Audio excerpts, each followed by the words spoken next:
This tutorial will show you how to format some lists. Sometimes when you have a like a two level list, for example, this list has numbers, and then it also has some bullet points under item number 3. So I just pasted it in, and it removed most of the word formatting. So we're going to clean this up. And what you're going to do is you're going to put the bullet points in the first list. So you can just go up to the end of the previous line and hit delete until that jumps back up, and then hit enter, and then it'll be in the original list. So get all items up there. Now you see what happened there is when I brought that last one up, it changed the number to 4. That's because it had this start 4 for the very last item. So I'll show you how to fix that as well. So first we need to get this back to 1. So just come over here and delete the 4. So now we're back to 1. These are the 3 items that are the sub list.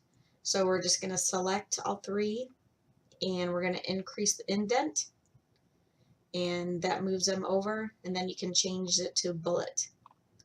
So all I did was indent them and change them to bullet. If you wanted to change it to alpha, whoops, wrong list. If you wanted to change it to alpha, just highlight the list and change to alpha. But this one is bullet.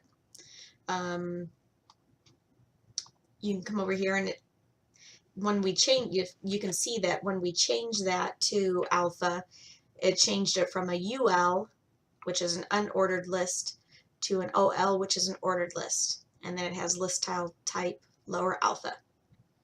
So it just helps to know what's going on in the HTML. So if you see something strange, you kind of know what's going on and how to fix it. Most things, though, can be fixed here on this side. This is called WYSIWYG. What you see is what you get. That's what it stands for. So if you hear anybody say WYSIWYG, that means that's an HTML editor. What you see is what you get, similar like to blogs or WordPress, that type of thing. Just a little tip for you.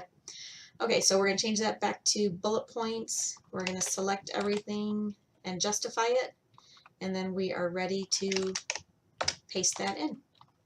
So we just need to come over here. This had something in already, so I'll just go down. So if you're replacing something on an existing page, you can just copy the HTML until right before the end of page tag. You can just leave it right there, paste that in, and then when you come back to look on the design tab, you'll see everything's formatted. You got your bullet list. So our end of page tag is a little lower than we would like. So to bring it up, just go to the end of your list and hit delete. Sometimes if you try to delete this over here, sometimes it works. Sometimes you end up deleting the formatting on the end of page tag. So just always go up to the previous line right after the period and delete. And a lot of times you can fix a lot of things there. So that is it for this tutorial.